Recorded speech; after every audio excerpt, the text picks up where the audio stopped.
Shirou let out a sigh as he was cleaning up the dishes. Man. Today's lunch rush was quite hectic, especially when it comes to Arturia and her counterparts. They can eat a lot, and within a fast pace as well. It's a wonder how Chaldea has not crumbled under food shortages when it comes to them, not to mention the fact that they also have to feed the others as well. As Shirou continued to wash the dishes and letting them dry, it was then a certain knight came up to the countertop and greeted Shirou. "Queen Shirou," the knight said. Upon hearing that certain title, Shirou turned around to see Percival, who was holding an empty plate in his hands while smiling at the same time. "Percival, you don't have to call me that. Shirou is just fine," he said. "No. You are our king's consort, which makes you a part of royalty. Therefore, us knights of the round should call you by that," Percival argued as he placed his tray on the countertop.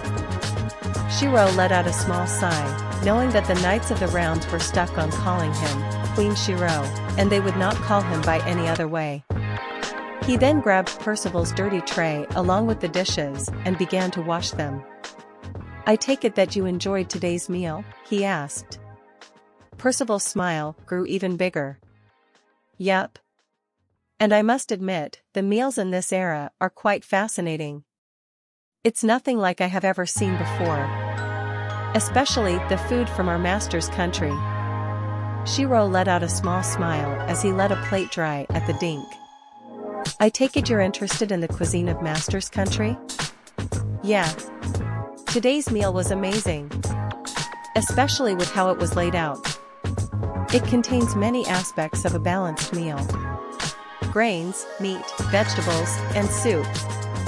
And within one tray as well," he said with amazement in his voice. "Is this a fancy meal, by any chance?" Shirou let out a chuckle. "Percival, this type of food is actually quite common in Japan. It's called a ichijuase." Percival was confused for a moment. "Ichijuase? What is that?" "It's a phrase meaning, one soup, three sides. Anyways, this type of food is common in master's country, and is usually served throughout the day, including breakfast as well." Percival's eyes lit up. "Really? People in master's country eat this for breakfast as well?" "Yes. That's amazing, to think people in master's country eat like this. The people over there must be lucky to eat food like this. Speaking of which, did you serve my king this type of food, Queen Shirou?" Shirou let out a smile. "Yeah. Many times, even back when I was her master during my timeline's Holy Grail War." "I see. You seem to be quite knowledgeable about meals, Queen Shirou," Percival said as he sat down on a chair. "Well, to be fair, I did travel around the world a bit, so I may have picked up a few bits of knowledge about cuisine in some areas of other countries as well. However, the one I'm most familiar with is Japanese cuisine, since I came from the same country as Master," Shirou replied as he was done washing the last dirty plate and let it dry on the drying rack. "Okay, looks like my job is over, well, until the dinner shift that is." Meanwhile, Percival looked at Shirou with amazement in his eyes. "Wow. To think that my queen was knowledgeable in the ways of cooking, and he's the one who's been cooking for our king and her counterparts before I've arrived here. This is a golden opportunity one cannot pass up on." As Shirou was leaving the kitchen, Percival came up to him and placed his hands on Shirou's shoulders, confusing him. "What?" he asked. "Queen Shirou, will you grant this knight his selfish request?" Percival asked. A selfish request?" "Yes." Well, what is it?" Shirou asked, curiously. Percival slightly gulped before he said his request. Will you teach me in the ways of cooking my queen?" he asked. "Eh? Are you serious?" Percival nodded furiously. "Yes. But why though?" "Well, after hearing from my fellow knights, my king, and her counterparts about your cooking and the knowledge you have about cuisine and such, I figured I might need to learn more about the world of cooking. Not only that, but I heard you improved Gawain's cooking, which is a miracle itself. So, I ask of you, will you teach me? Shirou gave Percival's request some thought. For a few seconds, he did not say anything. Then he gave his response. Sure. I don't mind. Percival's eyes lit up. Really? He asked with excitement. Yes. If you want to learn new recipes, I can teach you some. Shirou replied with a smile. Great. When do we start? Let me see, how about next week, right here? Okay. A week has passed since Shirou agreed to teach Percival new dishes to cook. Right now, Shirou was waiting at Chaldea's kitchen between lunchtime and dinner time, when the kitchen was mostly empty with a few servants coming in and out. Man, Percival is sure taking his time getting here. Did he get lost or something? And as if on cue, Percival came into the cafeteria, carrying a backpack. Okay, I'm ready for the lesson, Queen Shirou, he said with a smile on his face. Shirou could not help but notice the backpack Percival was carrying. Percival, what's in the backpack? Ah. Kitchen utensils, Percival replied. Shirou deadpanned for a moment. Kitchen utensils? You mean you brought your own cooking utensils? Yeah. It doesn't hurt to be prepared after all. Shirou thought about Percival's words and replied, fair enough. Anyways, get over here. Yes. Percival then headed towards the kitchen. As he did, he placed his backpack down and took out all the kitchen utensils he brought over. Okay, what are we cooking today, my queen? Let me check in the kitchen for a moment, and I'll figure something out.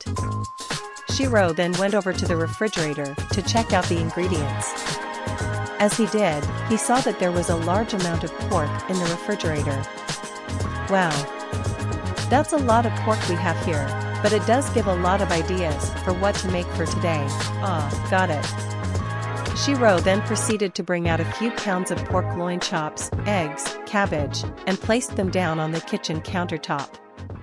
Alright, now we need some all-purpose flour, neutral flavored oil, panko, sea salt, grounded black pepper, black and white sesame seeds, and tonkatsu sauce.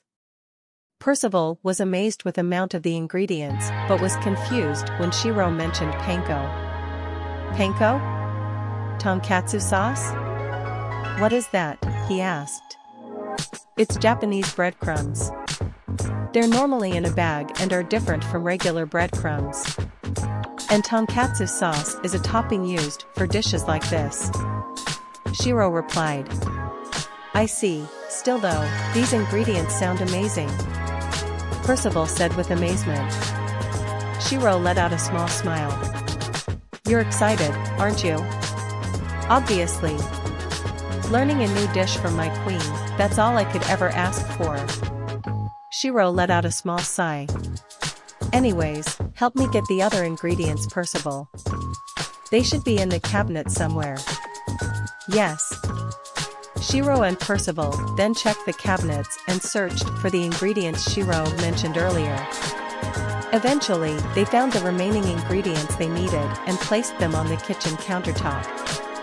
Alright, let's begin the cooking process. Okay. Speaking of which, what are we making, Queen Shirou? Percival asked. Tonkatsu. Tonkatsu? What is that? Percival asked with curiosity. A Japanese breaded, deep-fried pork cutlet. Percival got even more curious. Breaded? Deep-fried? What is that? You'll find out soon. Anyways, let's begin. First, put the panko in a deep dish and spray water until the panko is moist. Set it aside for 15 minutes until the panko is soft, he said as he put the panko into a deep dish and sprayed water on it. Okay. Now try it, Percival. Yes. Percival then put the panko in a deep dish and spray water until the panko is moist. Like this? Yes, and wait for 15 minutes until the panko gets soft. Meanwhile, remove the extra fat from the pork with a knife by making several slits on the connective tissue between the meat and fat on both sides. And in case if you were wondering what I am talking about, it's the white area between the meat and fat. Ah. I see. Yeah. Anyways, follow my movement. Shirou then grabbed a pork loin and removed the fat with a knife by making several slits on the connective tissue between the meat and fat on both sides. Okay, now you do it, he said. Percival nodded and grabbed a pork loin and a knife himself. He then made several slits on the connective tissue between the meat and fat on both sides. Shirou was impressed with Percival's knife work. Wow, nice knife work, Percival. Thank you, Queen Shirou, Percival replied as he placed the knife down. Now what? Now we pound the meat on both sides with a meat tenderizer or a pounder and season them with salt and pepper. And in case if you were wondering, a meat tenderizer/pounder is practically a metal hammer. Ah, I see. And which one is salt and pepper? Salt is the white container, while pepper is the black one. However, don't add too much or the flavor will be ruined. Yes.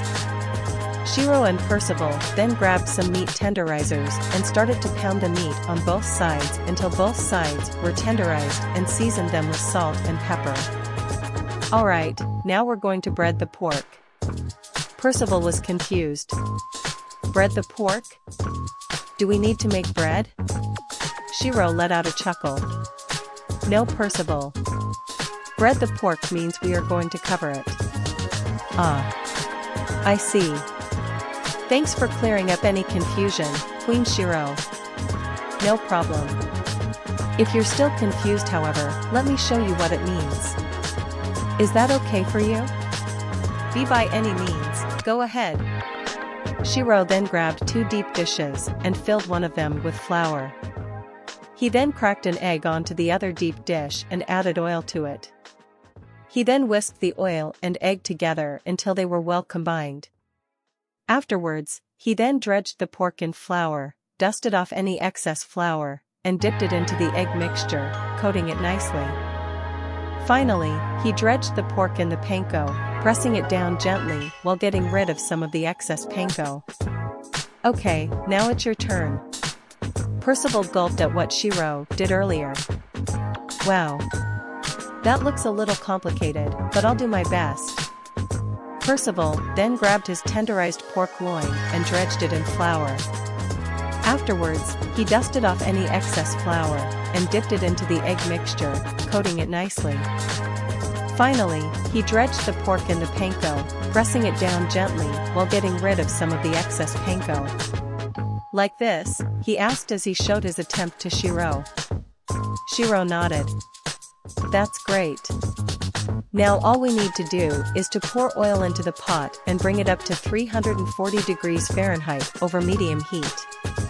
At that moment, Percival was completely confused with the vocabulary Shirou just said. Degrees? Fahrenheit? Shirou chuckled slightly. In short, wait until the oil heats up at the right temperature. Ah, I see. But how can we tell if the oil heats up at the right temperature? Shirou let out a smirk. Here's a good trick to know when the oil is at the right temperature. Drop 1 piece of panko into the oil, and if it sinks down to the middle of oil and immediately comes right up, then the oil is ready. Percival's eyes widened. Wow. That's quite a trick. Yeah. All we need to do is to wait. Both Shirou and Percival were now waiting for the oil in the pot to reach the right temperature. As they were waiting, Shirou started a conversation with Percival to pass the time. So, how are you and Agravain fitting in Chaldea? Ah, well, we've been fitting quite nicely actually. Although to be honest, we were not expecting to see my king having a lot of counterparts, Percival replied. Shirou let out a chuckle. You can say that again. The same happened to me as well. Speaking of which, do you have any idea why Agravain passed out that day? Percival raised his hands and shrugged. I don't know. However, the biggest shock I've ever received was finding out that there's a male counterpart of my king, and a female Merlin. And how did that meeting go? Percival let out a chuckle. Well, it went like this. A while back, Percival was walking down the hallway, minding his own business. As he did, it was then he accidentally bumped into a certain person. Oh, my apologies, Percival apologized. No. I'm sorry, the person said. Upon hearing the familiar voice, Percival thought it was Merlin he bumped into. However, instead of Merlin, it was Arthur Pendragon. Eh? My king? HM? You look familiar, are you Percival? Arthur asked. Eh? You know me? Who are you? Me? I'm Arthur Pendragon. For a moment, Percival was completely stunned at Arthur's words. Eh? Hey! Wait up, Arthur, a new voice yelled. Eh? My king? Percival thought. However, instead of her, what came towards Arthur was Proto-Merlin. Merlin. He said with a sigh before Proto-Merlin tugged his ear. It's Merlin Wenny-san. At that moment, Percival was going through a shock. Eh? That's Arthur and Merlin? What is going on here? And Merlin Wenny-san? Back to the present. And that's what happened the first time I met the gender-bent counterparts of my king and Merlin, Percival said as he was done recounting the story. Wow. Looks like you have quite the shock of your life, huh? You can say that again. I wonder if Agravain met them yet. Anyways, is the oil ready yet? Let me check. Shirou then grabbed some leftover panko and dropped it into the oil.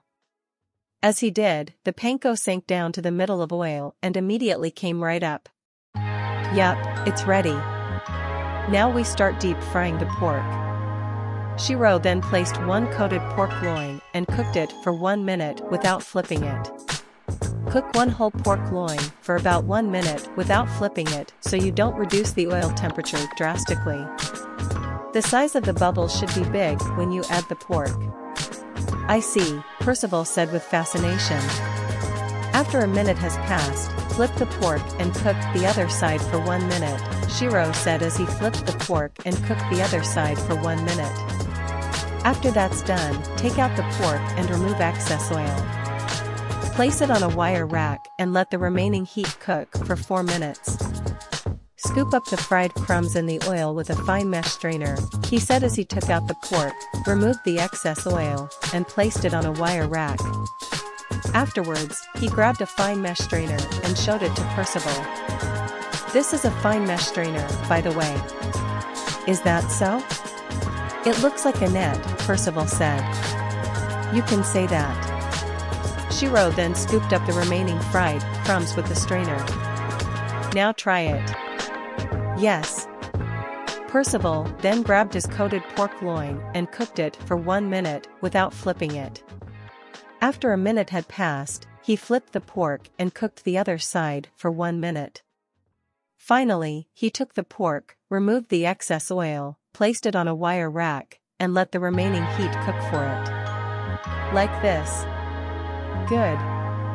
Now we heat up the oil to a higher temperature and cook it again for 30 seconds, each on both sides, Shirou said as he raised the heat. Eh? Cook it again? But why? And at a higher temperature? By frying them at a higher temperature than before, the outside gets nice and crispy. Soon, the oil got hotter, and Shirou added his pork loin into the pot again, cooking it again for 30 seconds on each side. He then placed the product on a wire rack to drain the oil. See? Percival looked at the finished product with awe in his eyes. Wow. You are right. It looks a lot better than before. Alright, now is my turn then. Percival then did the same thing Shirou did earlier and added his pork loin into the pot again, cooking it again for 30 seconds on each side. He then placed the product on a wire rack to drain the oil. Shirou let out a smile at the progress he and Percival made. Alright, that should be good for now. All that's left is to make the shredded cabbage and sauces. I can do the rest, my queen. They should be simple enough, Percival said. Shirou thought about Percival's request and nodded. Very well, I'll still send out the instructions though. That's fine by me. Alright. Shred up the cabbage very thinly with a knife. If you're having trouble doing so, then use a cabbage slicer.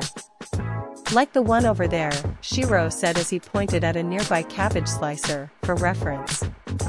Percival then grabbed the cabbage head and sliced it in half first, before slicing it into thin strips. Good. Now grab the 2 small bowls of black and white toasted sesame seeds and grind them. However, leave some ungrounded for texture. Then in individual small bowls, serve 1 tablespoon of the ground sesame seeds and add tonkatsu sauce. Mix them well together. Percival nodded and grabbed the 2 bowls of black and white toasted sesame seeds and grinded them.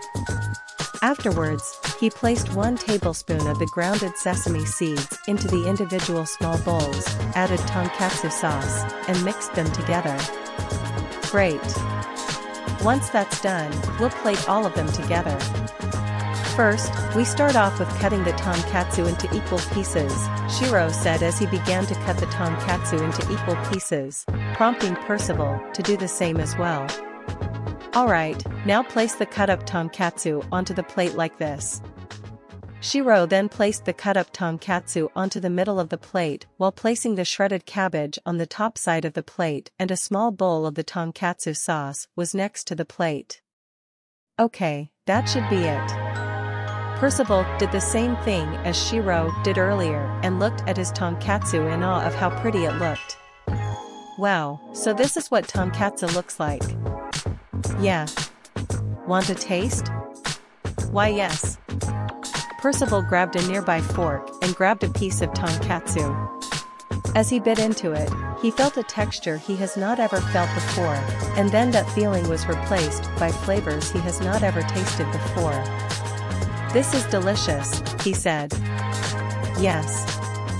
And if you want it to taste ever more delicious, add it into the dipping sauce, Shirou said.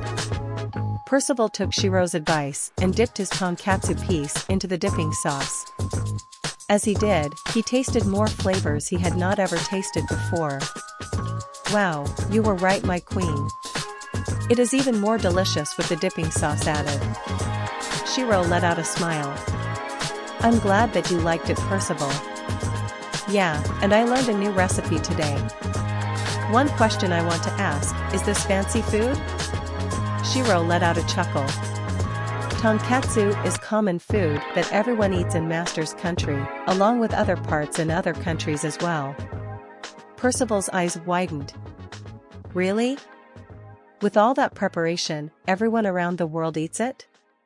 The future is amazing, he said with amazement. Yeah. Speaking of which, they should arrive here right about now.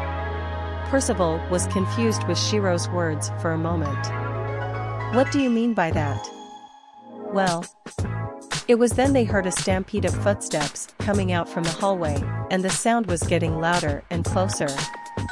Eventually, the source of the stampede was revealed as it showed itself at the entrance of the cafeteria, which was Arturia and her counterparts, and they looked hungry. Shirou. Food, they yelled in unison. That, Shirou said as he pointed at Arturia and her counterparts. Ah. I see that my king and her counterparts seems to have found us cooking. Yes. And there's also the fact that it's almost dinner time right now. Percival let out a small chuckle. Need some help, Queen Shirou? Definitely. And the two began to cook up a storm for a bunch of hungry lions. Percival let out a sigh as he was drinking a glass of water.